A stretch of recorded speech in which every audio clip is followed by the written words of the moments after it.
Augusto Rocha, obrigado por vocês estarem aqui. Vou me apresentar rapidamente, eu sou sócio vice-presidente da PM Web. Nós trabalhamos com CRM, somos parceiros da Mastercard. Estamos muito felizes de estar aqui. Tivemos uma semana aí cheia de ativações.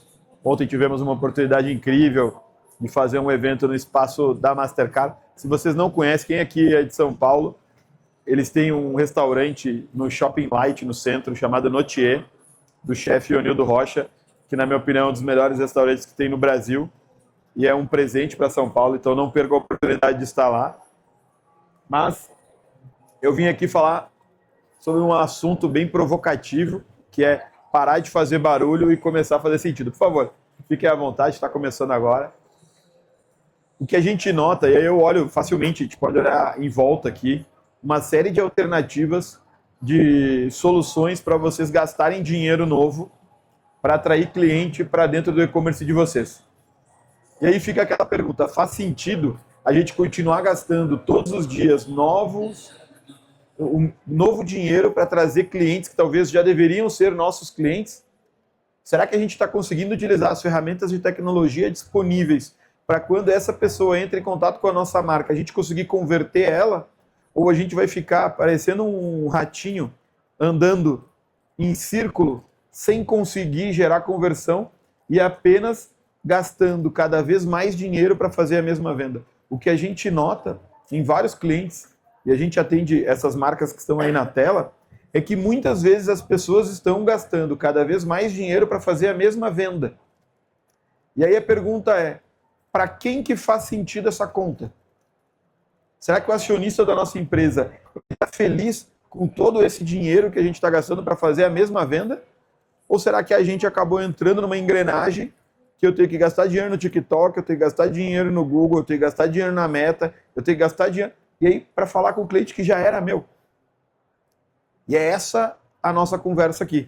Se a gente está conseguindo ter protagonismo na relação com o nosso cliente, se a gente está conseguindo usar as ferramentas mais sofisticadas disponíveis para tirar o resultado delas, ou se a gente está trabalhando para dar lucro para as empresas de mídia e não para nós. Então, a primeira provocação que eu queria dividir com vocês é essa. Será que a gente vai conseguir ter sucesso hoje, no futuro, com as estratégias que já funcionaram?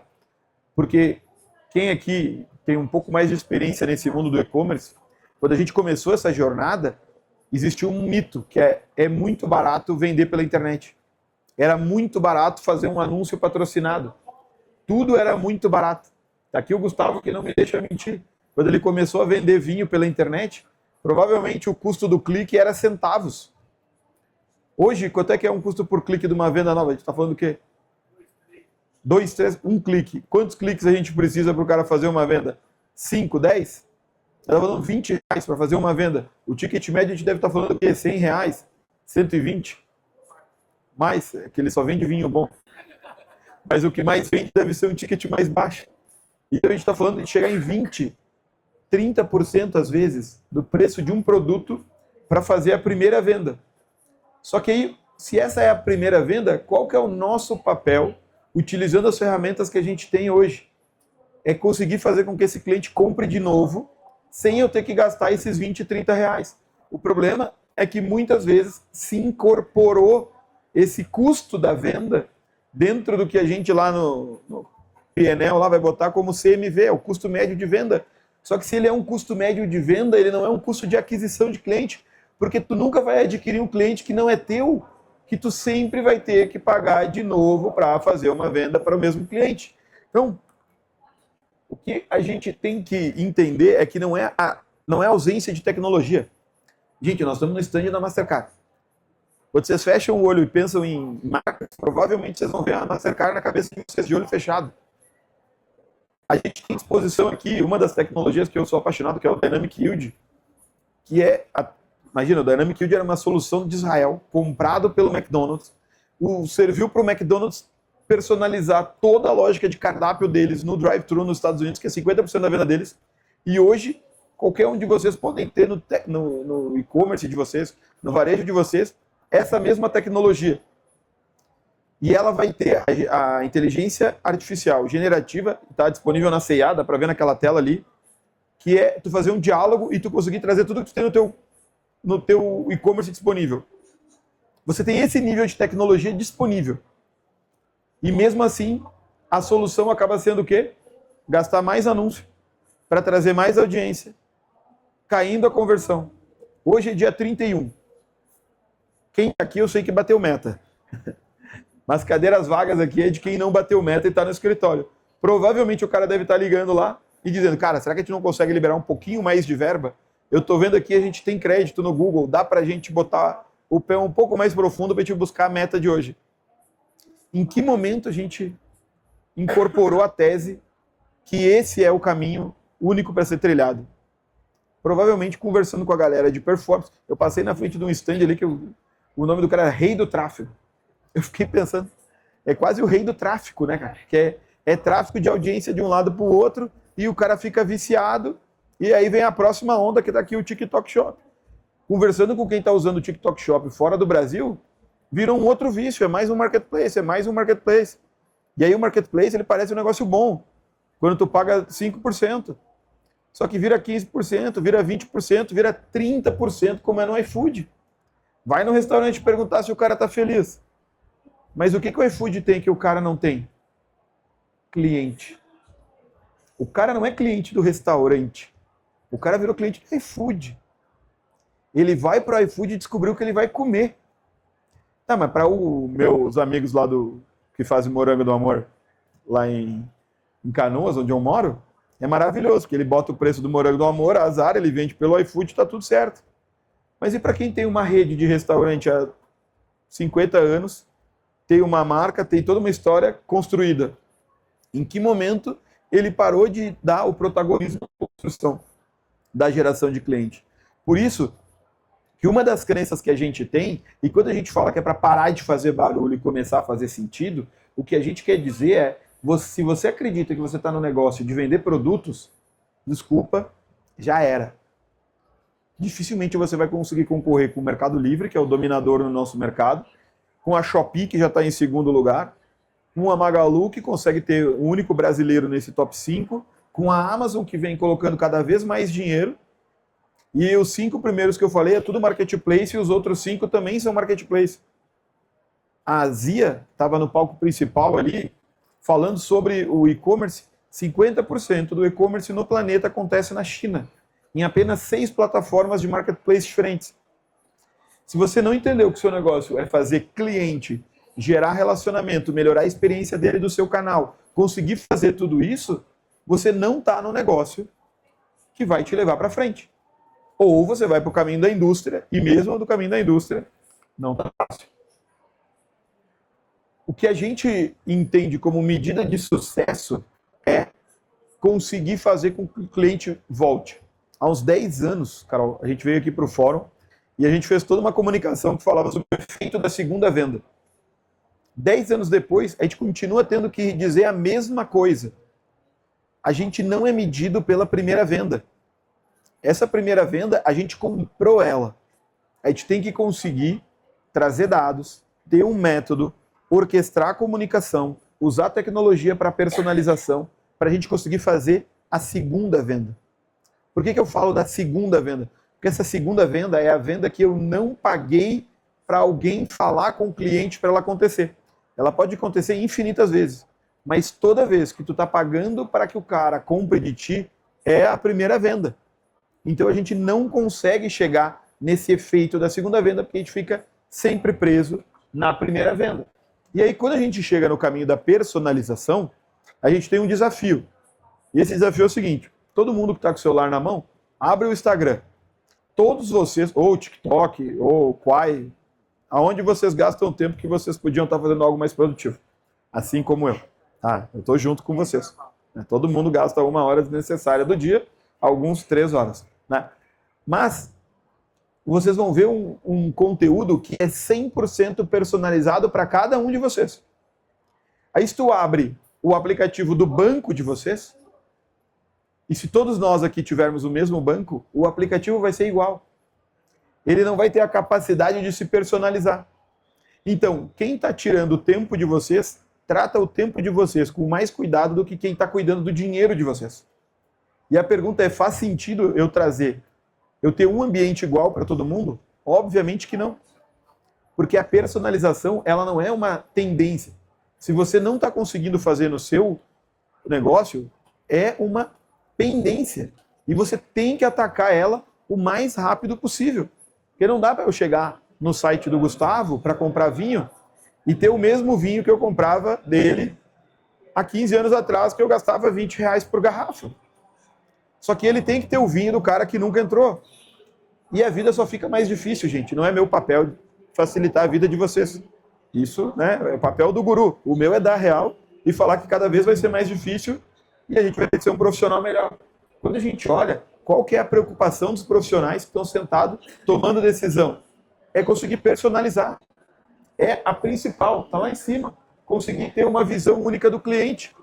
Por que isso é difícil? Porque cada vez eu tenho mais dados e esses dados estão cada vez mais complexos. Quando eu consigo personalizar, eu consigo parar de fazer esse barulho, que é gastar muito dinheiro em mídia para atrair cliente, e eu começo a fazer sentido que o cara começa a comprar de mim. Eu brinquei na abertura do Fórum E-Commerce, falando que a gente tem que evitar ser o cardápio do coco bambu, sabe? Que tu abre e ele é infinito.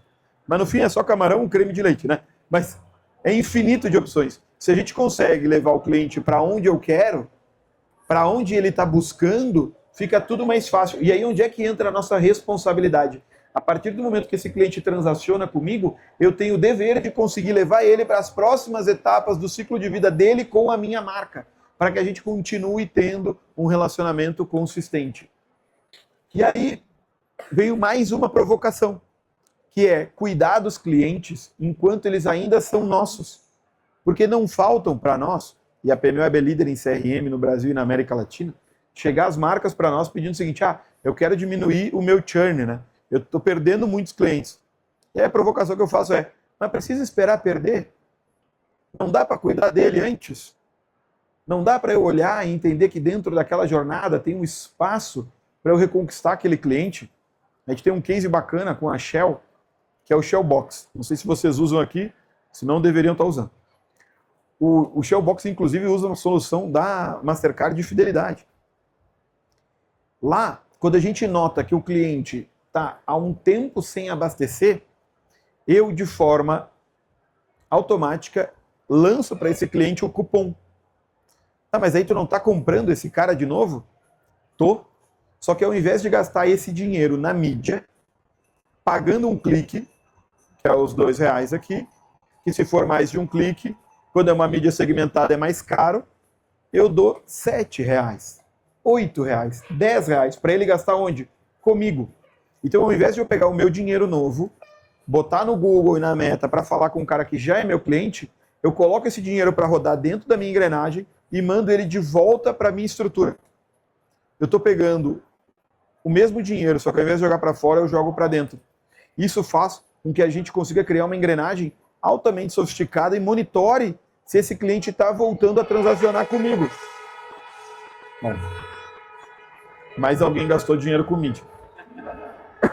Aí, o que acontece? Hoje, a gente celebrou no mês de maio, ou março, no primeiro semestre, 40% do tráfego do Shellbox vindo de CRM. O que significa isso? Que a gente não dependeu de mídia para falar com essa base de clientes. Isso corresponde a quase 10% dos litros vendidos pela Shell no Brasil. E qual que é a vantagem num processo de CRM?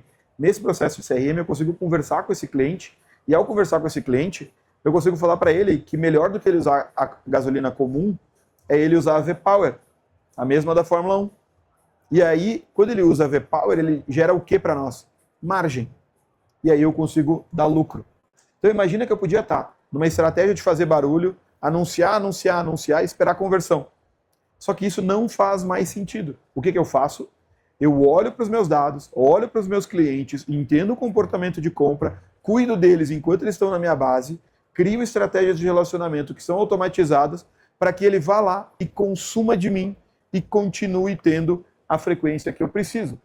O que a gente vê é que cada vez fica mais complexo esse processo. A gente está falando de CRM, a gente está falando de serviço, a gente está falando de personalização, a gente está falando de fidelidade. Por quê? cada vez é mais complexo e cada vez é mais necessário a gente usar o nosso tempo para tomar as decisões que precisam ser tomadas, aí o resto dá para jogar para o GPT. Tá? Mas isso aqui é a gente que tem que fazer, é essa decisão.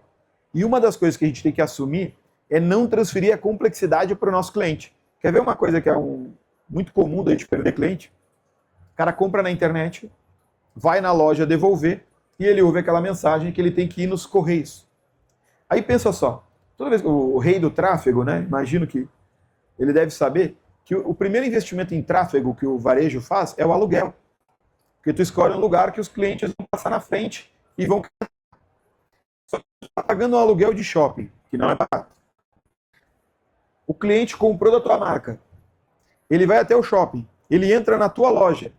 Para o vendedor que tu paga para ser o embaixador da tua marca, olhar na cara daquele cliente que tem todo um futuro de gasto contigo, e tu olha para ele e fala o seguinte: sai daqui e vai nos correios. Nada funciona. Tá tudo errado.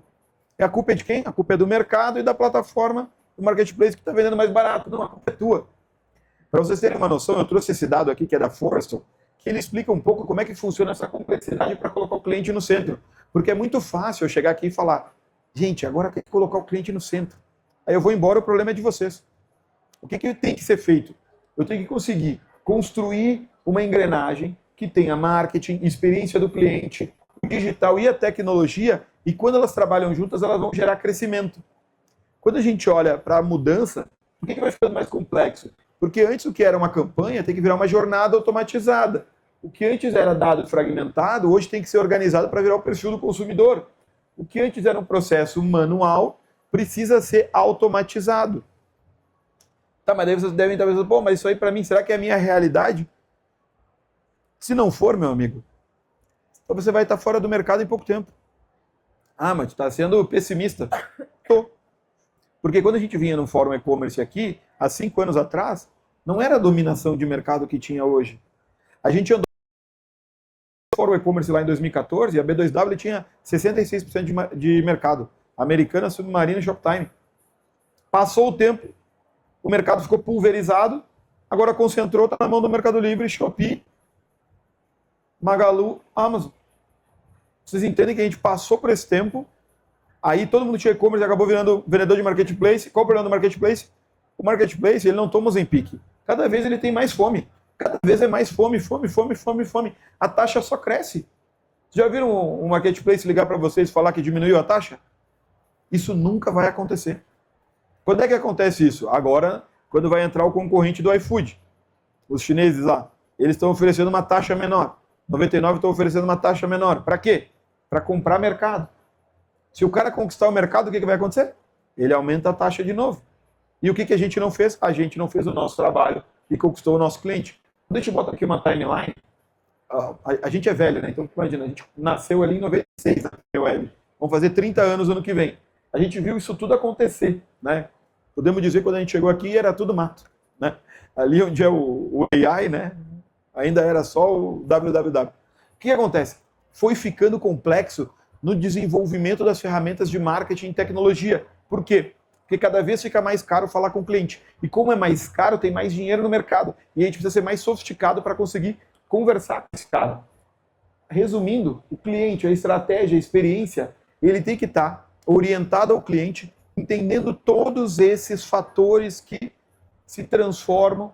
E aí, quando a gente vai dar consultoria para grandes marcas, muitas vezes o resultado da consultoria é o seguinte: quem que está cuidando de cliente dentro da tua empresa?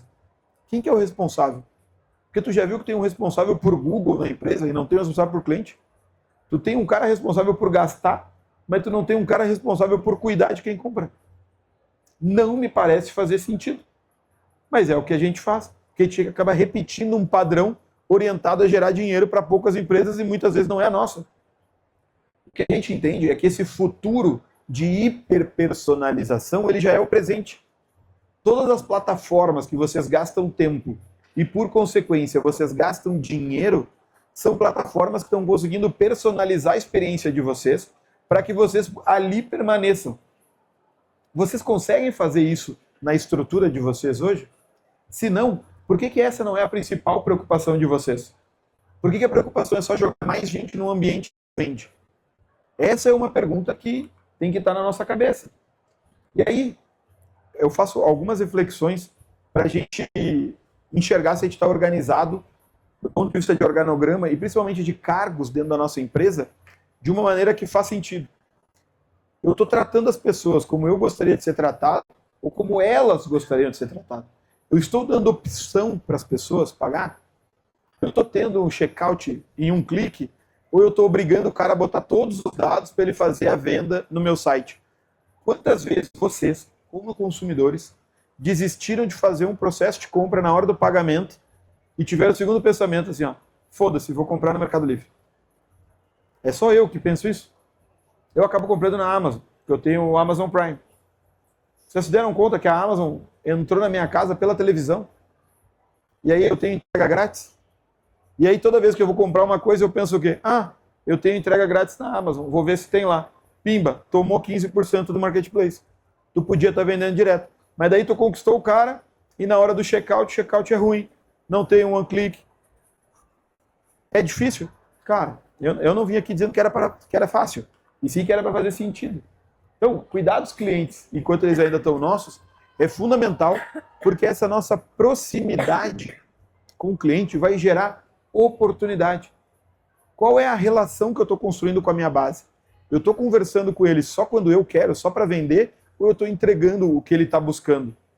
Isso é fundamental para a gente entender essa questão de jornada e criação de comunidade, que é o que vai gerar resultado para a gente. Uma coisa que eu tenho um incômodo bastante é quando eu ouço o seguinte: ah não, isso aqui é o nosso processo. Amigo, se você não for advogado, você não trabalha para processo, cara. O processo está aí para ser transformado para que melhore a vida do cliente. Se toda vez que você tiver que dizer não para o cliente é por causa do processo, você está mandando o cliente embora. Transferir a complexidade é, mais uma vez, um dos maiores erros que a gente pode cometer. Agora, o que as ferramentas de mídia adoram é que você esteja sempre buscando clientes. E o que eu faço de provocação é o contrário. Comece a buscar produto para o cliente de vocês e não mais cliente para o produto. Porque quando você está nesse caminho de buscar cliente para o seu produto, significa que você comprou o produto, você estocou o produto, você gastou na frente, e aí você vai ter que gastar na mídia um dinheiro novo, sem ter a certeza que você vai vender aquele produto. Ao invés de olhar a base de vocês e entender que produto esse cliente vai conseguir ter. Foi exatamente esse movimento que os grandes players fizeram ao criar o seu marketplace. Eles pensaram o seguinte: eu tenho que cada vez comprar um pavilhão maior para comprar produto à vista e estocar produto para eu poder vender depois com uma margem que ela é negativa. E aí eles pensaram, será que eu não podia usar o dinheiro dos outros? E aí eles criaram os marketplaces. E hoje, um caminhão de sellers alimenta a lucratividade de plataformas que nunca tinham visto lucro antes. Porque é o dinheiro deles que é usado para financiar essas operações.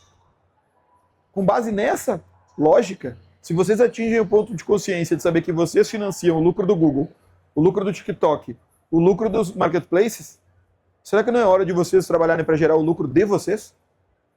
Tratando o cliente como ele deve ser tratado? Quando tu vem para a loja física e a linha de frente não tem poder de decisão, não tem dados, tu tem o dado no teu e-commerce, mas ele não chega na loja física. Faz sentido isso? Ou será que é só eu que acho estranho entrar numa farmácia, vou comprar o NAN para o meu filho e eu tenho que comprar no app da farmácia? Porque no balcão é mais caro. Mas é porque a indústria está dando o cupom de reposição de margem de quem vende online. Sabe por que isso? Por causa do marketplace que está forçando a barra. E aí o cara aceita e faz o cliente criar aquele comportamento até que o dia que o cliente pensa o seguinte: vou pedir no iFood. E sabe como é que o cara está ganhando dinheiro? Com um anúncio que ele faz no retail media, não vendendo produto. A gente está no meio de uma engrenagem. Se a gente não botar a cabeça para fora, respirar e entender para onde vai a lucratividade do negócio, a gente vai ser consumido. Agora, quem consegue botar a cabeça para fora, cria negócios altamente valiosos, porque cria um vínculo com quem? Com quem importa, que é o cliente. E aí, se vocês estão aqui, nesse que é o principal fórum maior do mundo de e-commerce, vocês têm que ser as vozes que vão amplificar essa transformação dentro dos negócios, colocando o cliente em primeiro lugar. E aí, Esse é o desafio que eu trago para vocês. Para inspirar as pessoas, a gente tem que conseguir fazer com que elas pensem de forma diferente. E é isso que eu quis dividir com vocês aqui. Agora segue, eu sei que tem mais uma série de outras palestras muito legais, muito mais técnicas, mas eu queria tirar a gente desse ambiente de só o que é técnico, porque a melhor tecnologia vocês têm à disposição aqui. Mas é o processo de tomada de decisão que vai fazer com que vocês gerem mais resultado e lucro para o negócio de vocês. Muito obrigado. Vou deixar aqui o pessoal seguir e tenham um bom dia.